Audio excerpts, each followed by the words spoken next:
Bueno, acá en esta filmina habla de lo que nosotros tenemos que valorar en el momento de la reanimación, ¿sí? Cada 30 segundos tenemos que valorar 3 parámetros. La respiración del chico, del bebé, ¿sí? Esperen que estoy admitiendo mientras les voy hablando. ¿Listo? La frecuencia cardíaca y el color. Como vimos nosotros cuando vimos el APGAR, digamos el test de APGAR, lo que nosotros valoramos es la respiración a través del llanto, ¿sí? Si es llanto entrecortado, si es continuo, o si es un intento de llanto o llanto ausente. La frecuencia cardíaca, ¿sí? Porque con la frecuencia cardíaca, que nosotros lo vamos a ocultar de forma apical o palpando el cordón umbilical, ¿sí? Lo que nosotros tenemos que tener en cuenta es la cantidad de latidos por minuto. ¿Por qué? Porque si el recién nacido tiene entre 60 o menos de 60 latidos por minuto, es el momento de comenzar con el masaje cardíaco. Y es importante que recuerden esto porque estos parámetros no son iguales siempre para todos los bebés, ¿sí? Estamos hablando de los bebés que están en periodo de lactancia hasta 1 año, aproximadamente, ¿sí? Hasta 1 año. O sea, menor de 1 año, menos de 60 latidos por minuto, y con evidencia de paro cardiorrespiratorio, ¿sí? Comenzamos con el masaje cardíaco, para tener en cuenta. ¿Y cuándo nos detenemos? ¿Sí? ¿Cuándo paramos de hacer masaje cardiopulmonar? Cuando el bebé recupera la frecuencia cardíaca mayor a 60, ¿sí? Eso no quiere decir que el tema esté resuelto, porque es probable que después haya que sostener los parámetros vitales con otros fármacos, como la noradrenalina, la dobutamina, la dopamina, ¿sí? Que son las drogas que se utilizan en la posreanimación. Igual que en el adulto, se utilizan en neonatología, pero con otras formas de diluir y otras dosis, ¿sí? También lo que nosotros valoramos durante la reanimación es el color de niño. Lo característico del recién nacido, después de que se reanima, es que casi inmediatamente recupera el color, ¿sí? Se empieza a poner rosado. A veces sucede que nosotros traemos un bebé a la recepción del recién nacido, ¿sí? Y viene totalmente hipotónico, pálido, casi mórbido. Inmediatamente cuando comenzamos con la reanimación, el bebé empieza a recuperar el color. Es extraordinario la capacidad de recuperación que tienen los recién nacidos. Por eso el índice de mortalidad neonatal es mucho menor que en el caso de los adultos. Y por eso me gusta neonatología, ¿no?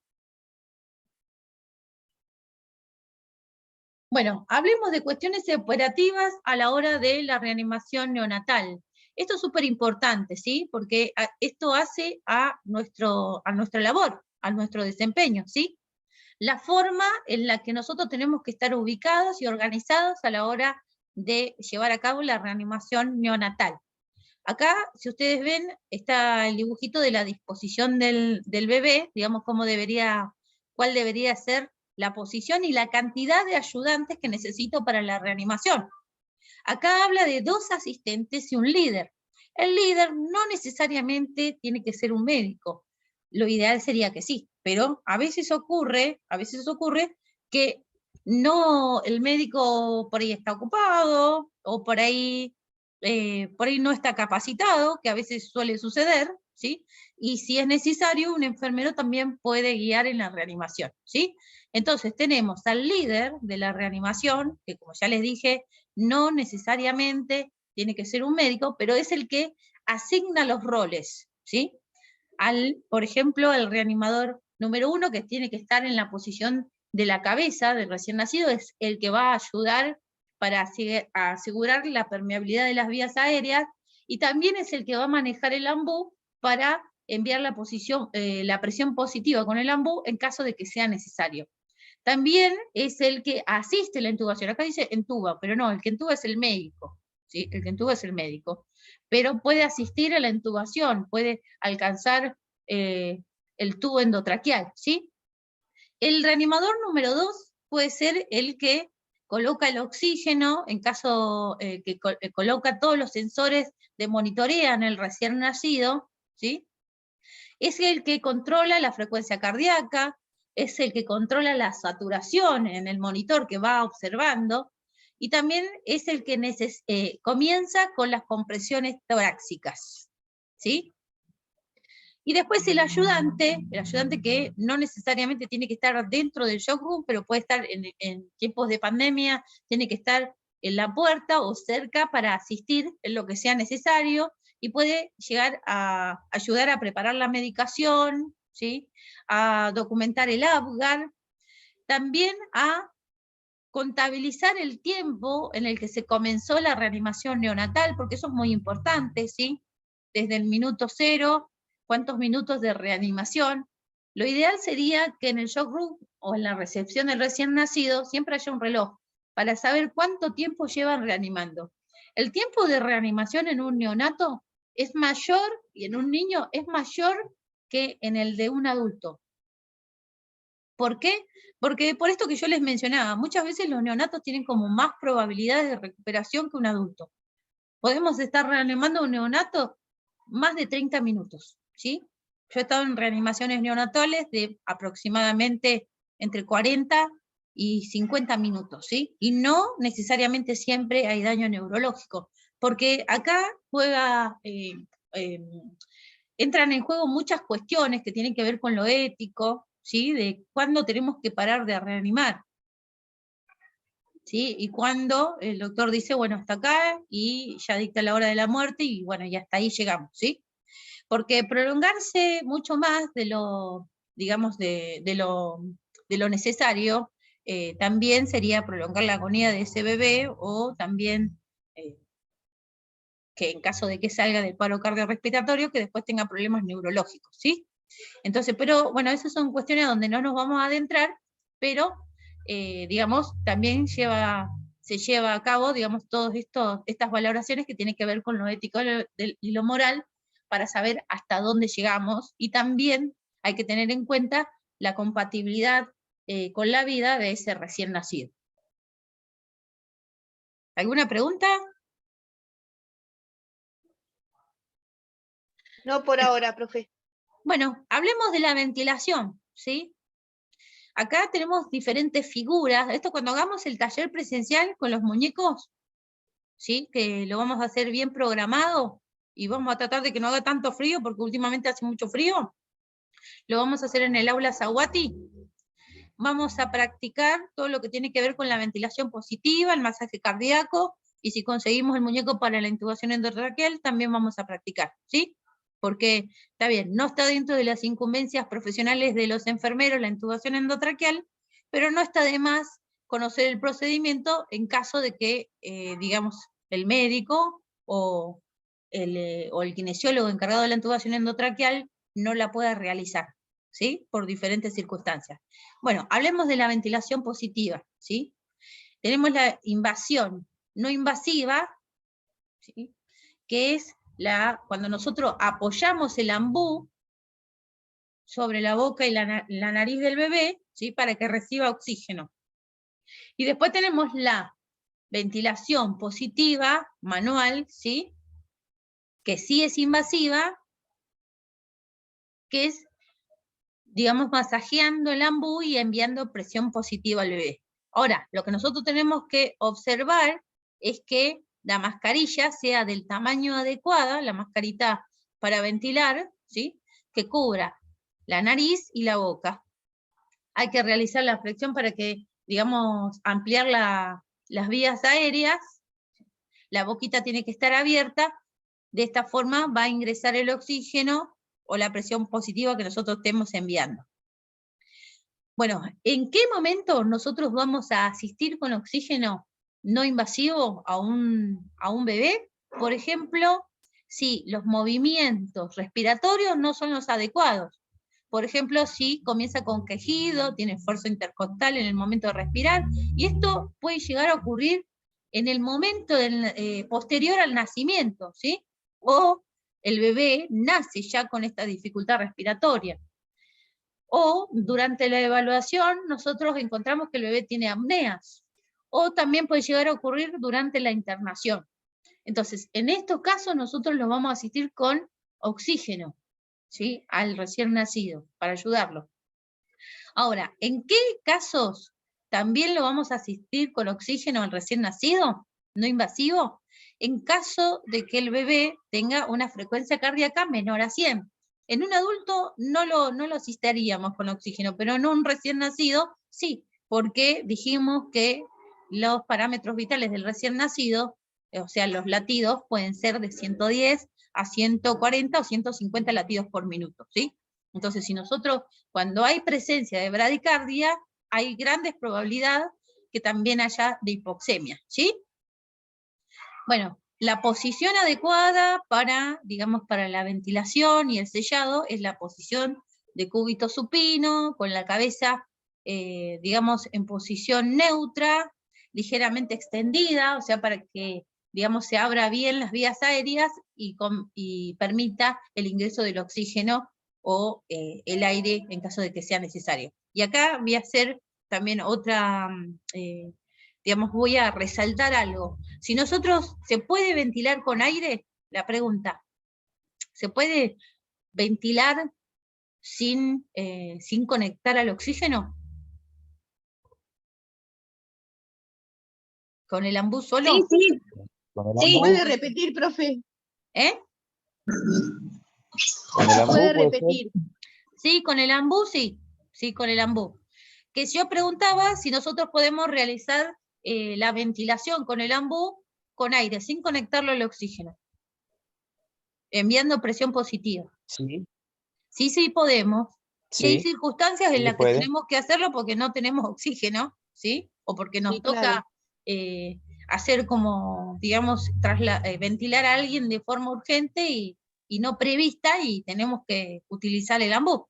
O sea, la concentración de oxígeno y aire que va a recibir ese bebé en la ventilación es de 21%, que es el que nosotros respiramos.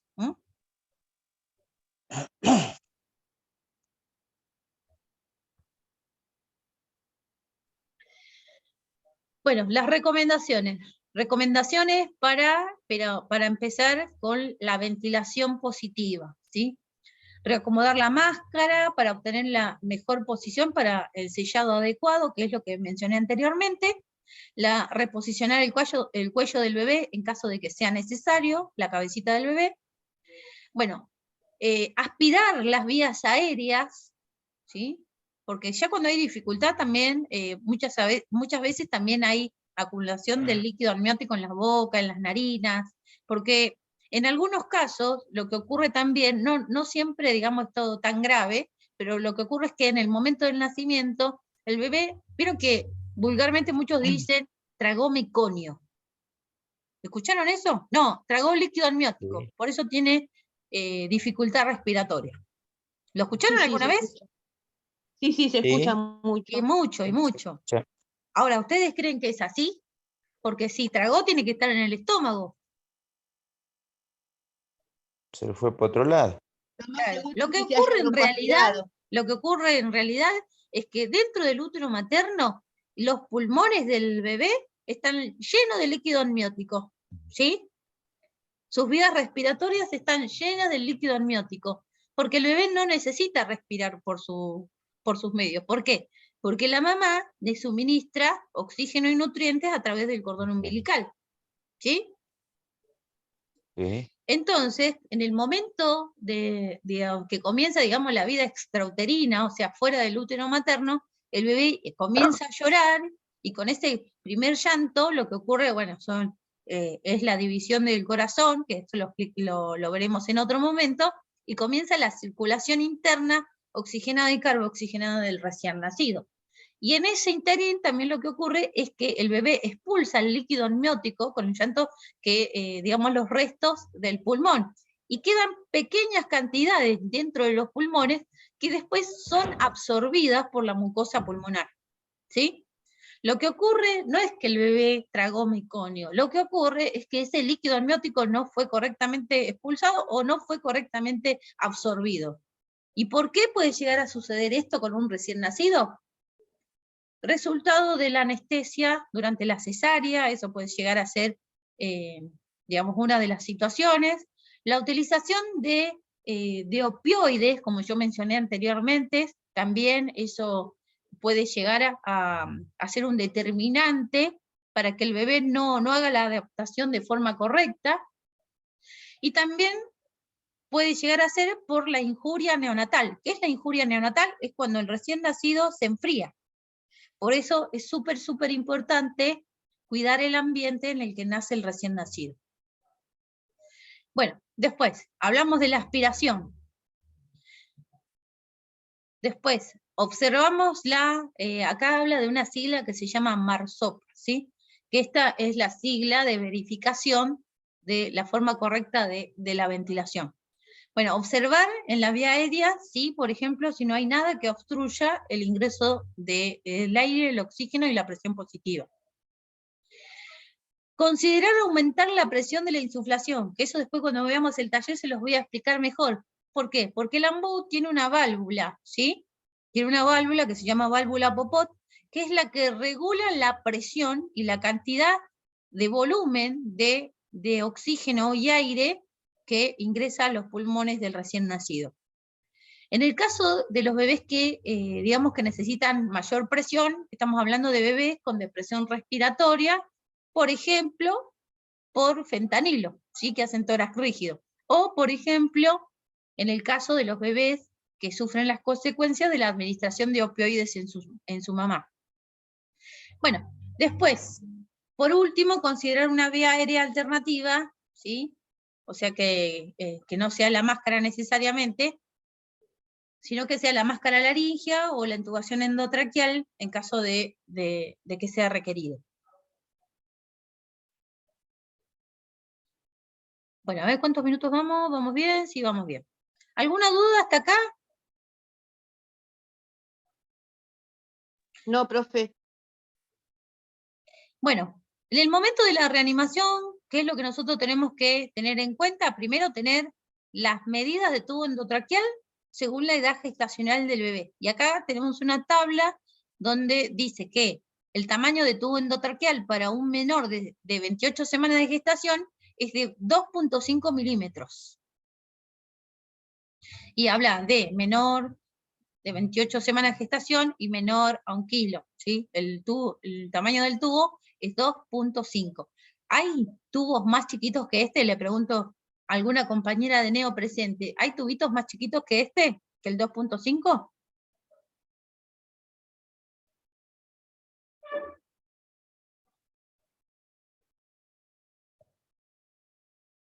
¿Nadie responde? ¿No hay un Bueno, número 2? sí, hay número 2, que son para los prematuros extremos.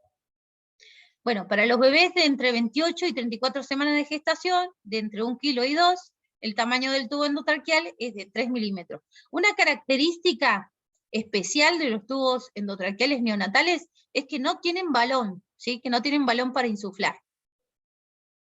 Se utiliza balón insuflable según la edad del niño, ¿sí? No se utiliza generalmente para los lactantes, ¿sí? Para los que superan el año, y no para todos, ¿sí? Para los bebés de entre 35 y 38 semanas de gestación, de entre 2 y 3 kilos, el tamaño del tubo es de 3.5. Y para los bebés término, mayores de 38 semanas de gestación, mayores de 3 kilos, el tubo endotraqueal puede ser de 3.5 o de 4 milímetros. Y en algunos casos hasta de 4.5, ¿sí? Pero eso según. Ahora, acá si ustedes observan, acá abajito, ¿sí? Van a ver que hay una fórmula que dice longitud del tubo en centímetros, el peso del bebé en kilogramos, más 6, ¿sí? Bueno, esta cuenta se realiza ¿para qué? Para saber a qué altura, cuánto se debe introducir el tubo endotraqueal y en cuánto se debe fijar de forma externa. Que eso después lo vamos a ver en el taller, ¿sí? Igual anoten esta cuenta porque es súper importante, más para los que trabajan en neonatología, porque esto les va a permitir saber en qué número tienen que fijar el tubo endotraqueal, ¿sí? Y otro dato importante es que siempre en el registro de enfermería se coloca el diámetro del tubo endotraqueal y en cuánto quedó fijado.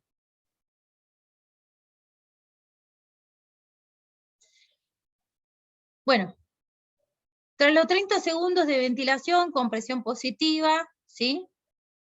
Y, digamos, si el bebé tiene la frecuencia cardíaca menor a 100 latidos por minuto, como ya les dije, no se realiza masaje cardíaco. Ahora, sí se realiza ventilación positiva. ¿De qué estamos hablando cuando hablamos de ventilación positiva? De, por ejemplo, tenemos un bebé hipotónico, ¿sí? Que no tiene grandes movimientos o que intenta moverse, pero no lo logra. En este caso nosotros vamos a darle ventilación positiva solo con el ambú, sin masaje cardíaco. Pero en caso de que la frecuencia cardíaca sea menor a 60, iniciamos el masaje cardíaco. Si la frecuencia cardíaca es mayor a 60, continuamos ventilando, pero sin masaje. ¿Se entiende? Sí, profe. Por eso van a ver muchas veces que en la recepción, cuando nace un bebé que tiene como un grado de hipotonía y de dificultad y que pareciera que está en paro, el neonatólogo solo lo ventila y no lo masajea, ¿sí? Bueno, acá ustedes pueden observar las diferentes técnicas de masaje cardíaco. Observen en la primera parte, que es colocando los pulgares, ¿sí? Alineados con los pezones o los nódulos mamarios del recién nacido sobre el esternón, ¿sí? Y realizando presión. El tórax se tiene que hundir aproximadamente 3 centímetros, porque recuerden que lo que estamos masajeando es el corazón. Bueno, y el ritmo de la ventilación en neonatos es 1, 2, ventilo. 1, 2, ventilo. ¿Sí? O sea, 2 presiones y una ventilación.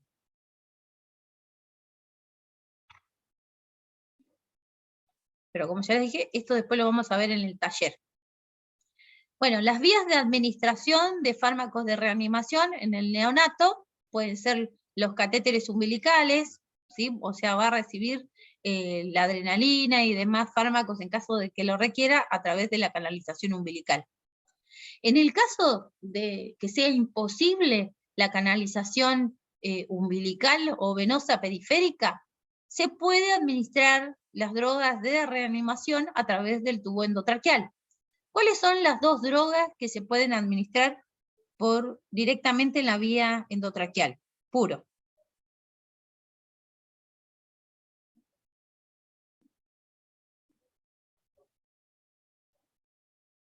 Lo tienen acá, léanlo.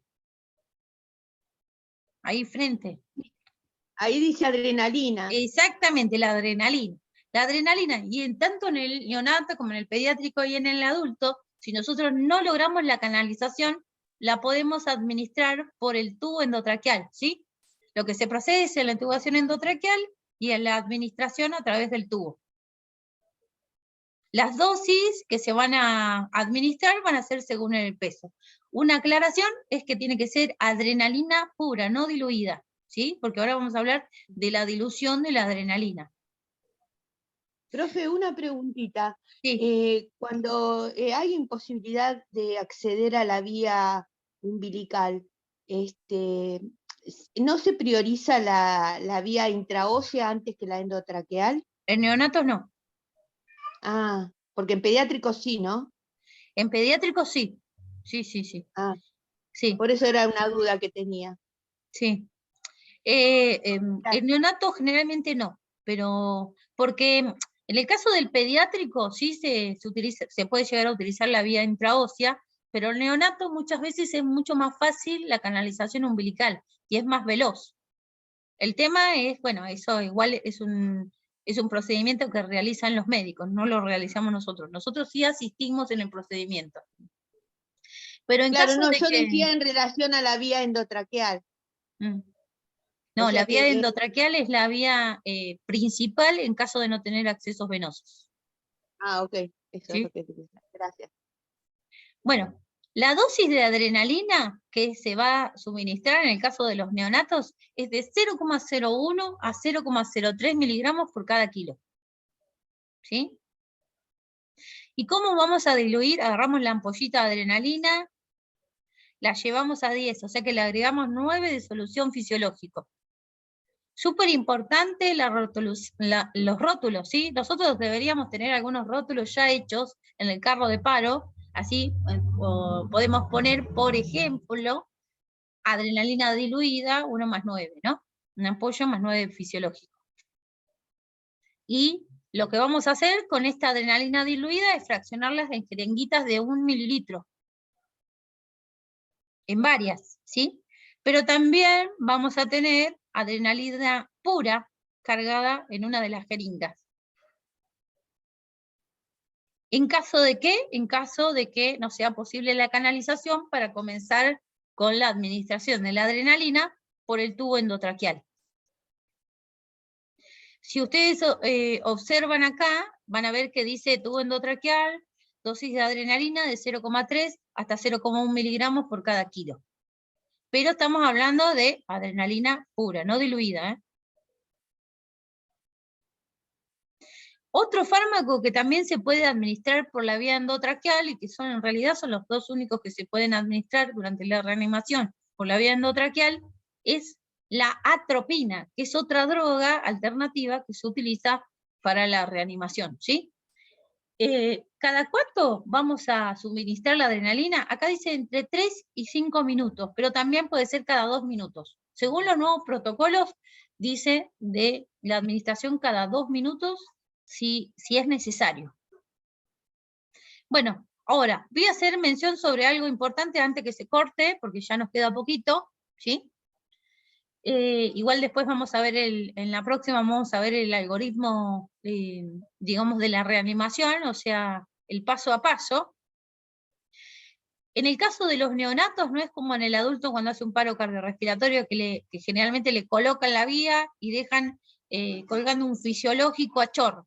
Eso no lo podemos hacer con el recién nacido porque lo vamos a charquear, le vamos a producir un shock hipervolémico, ¿sí? O sea, lo vamos a llenar de líquido y no es lo que queremos, ¿sí? En el caso de los recién nacidos, en caso de conseguir un acceso venoso periférico, tiene que ser con un prolongador cortito, no muy largo, ¿sí? Y nosotros vamos a empujar el fármaco administrado, en este caso la adrenalina, con otra jeringuita de 1, ¿sí? Con fisiológica, y con jeringas pequeñas, ¿sí? Podemos utilizar jeringas de 2.5, de 3 o de 1, porque si utilizamos jeringas más grandes, lo que vamos a hacer es romper nuestra canalización venosa, porque le estamos enviando gran volumen de líquido, y eso va a hacer que se rompa el vaso. ¿Sí? Mucha presión. Mucha presión, porque yo a veces que veo que con bebés utilizan jeringa de 10 o de 5 y la presión rompe la vena, ¿sí? No sirve, por eso hay que utilizar jeringuitas pequeñas. Ahora, acá habla también, en el caso de la hipovolemia, ¿sí? Que también, además, digamos, de la reanimación, otra cosa, porque si no, si el chico está, además de estar en paro cardiorrespiratorio, está hipovolémico, que puede llegar a suceder por la causante puede ser una hemorragia materna anterior al nacimiento del bebé, o también, algo que es poco frecuente, la transfusión feto-madre, ¿sí? Que el bebé, digamos, suministre sangre a la madre, ¿sí? O, en el caso de los gemelares, la transfusión feto-feto, ¿sí? Es poco frecuente, pero a veces ocurre. En ese caso, nosotros lo que vamos a hacer es preparar soluciones cristalóides, como la solución fisiológica, pero la más utilizada es el Ringer lactato, o que nunca debe faltar también en la recepción del recién nacido, el hemagel, ¿sí? Que es el que se utiliza en caso de hemorragia. O sangre cero RH negativo, que es el factor universal para reponer la sangre perdida por el bebé. Bueno, acá habla de la dosis. La dosis es de 10 mililitros por cada kilogramo del bebé, que se debe pasar a un ritmo lento, entre 5 y 10 minutos, para evitar la hipervolemia, ¿sí?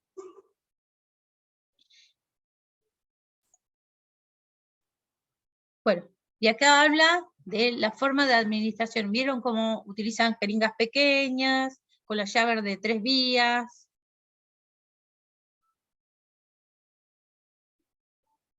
Y acá habla de la naloxona. Y la menciona, ¿por qué? Porque vieron que yo les hablé mucho sobre el tema opioides, ¿no? ¿Y cuál es el antídoto para revertir los opioides? La naloxona. Y muchas veces es necesaria su administración cuando el bebé no sale del paro cardiorrespiratorio, porque puede llegar a ser producto de los opioides, ¿sí? Entonces, en el carro de paro neonatal y pediátrico jamás debe faltar la naloxona. En el caso de la utilización de algunas benzodiazepinas, el antídoto para revertir su efecto no es la naloxona, sino el flumacenilo, que es otra droga que no tiene que faltar en el carro de paro neonatal y pediátrico. Bueno, acá en esta Fermina, yo lo que les muestro son diferentes fármacos, pero esto ya para otras circunstancias, que son los fármacos que se pueden llegar a utilizar para la intubación endotraqueal, neonatal y pediátrica. El propofol en neonatología no se utiliza, es raro que se utilice, yo nunca lo vi, ¿sí? Pero sí, una de las drogas de preparación para la intubación endotraqueal, ya en otros casos, no en el nacimiento, es el fentanilo, ¿sí? El midazolam, el roncuronio, la subsinicolina, ¿sí? Bueno, y la lidocaína no, pero se utiliza en otros casos, pero lo puse acá en esta lista. Este power después yo se los voy a enviar, porque acá aparece justamente los efectos adversos de cada droga, ¿sí? Los riesgos y las precauciones que nosotros tenemos que tener a la hora de administrarlo. Y si observan, van a ver, en el caso del fentanilo, como el fentanilo es un opioide, para revertir el efecto del fentanilo, se utiliza la naloxona. En el caso del midazolam, como es una benzodiazepina, se utiliza el flumacenilo.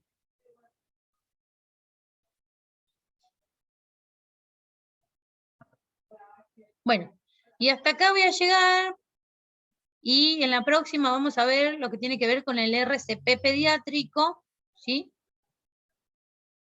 Porque ya no nos quedan poquitos minutos. A ver.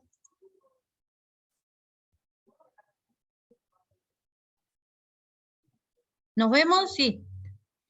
No sé si tienen alguna duda, si los apabullé con tanta información. No, pero tenía bastante contenido. Profe, usted nos va a avisar cuando sea la clase presencial, ¿no? Sí, le vamos a avisar con anticipación, ¿sí?